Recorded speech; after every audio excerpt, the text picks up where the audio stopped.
कौमी आवाज़ कनाडा की उर्दू सर्विस में खुश आमदी। कैनेडियन इंतखाबात क्या सिर्फ दो बड़ी जमातों के दरमियान मुकाबला बन चुके हैं? तफसीलात के मुताबिक कनाडा में विफाकी इंतखाबात की मुहिम जोर शोर से जारी है, लेकिन इस बार सूरत-ए-हाल माजी से मुख्तलिफ नजर आ रही है। साबिक NDP रहनुमा टॉम मलकयीर का कहना है कि ये इंतखाबात दरअसल सिर्फ दो बड़ी जमातों लिबरल्स और कंजर्वेटिव्स के दरमियान मुकाबला बन चुके हैं। ये एक गैर मामूली सूरत-ए-हाल है। इस वक्त ना सिर्फ हमारी माईशत बल्कि हमारी खुद मुख्तारी भी खतरे में है। कैनेडियन अवाम को ये फैसला करना होगा कि इन दो बड़ी जमातों में से कौन इस चैलेंज का बेहतर मुकाबला कर सकता है। अगरचा NDP, ग्रीन पार्टी और ब्लैक क्यूबिकवा की अपनी मजबूत बुनियाद मौजूद है, मगर मौजूदा बुहरान में उन्हें एक बाद अज ख्याल के तौर पर देखा जा रहा है।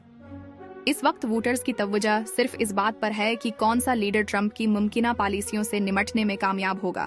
मुल्कयीर ने मजीद कहा कि इंतखाब में सबसे अहम सवाल ये है कि कौन सी पार्टी अमेरिका के सदर ट्रंप की जानिब से आयद किए गए महसूलात के असरात से निमटने की सलाहियत रखती है।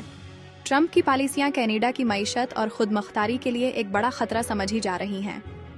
टॉम मलकयीर ने मजीद कहा कि क्या वाकई ये इंतखाबात सिर्फ दो जमातों तक महदूद हो चुके हैं? क्या छोटी जमातें कोई बड़ा सरप्राइज दे सकती हैं? अपनी राय से हमें कमेंट्स में जरूर आगाह करें। मजीद सियासी तबसरों और तज्जियों के लिए हमारे साथ रहिए।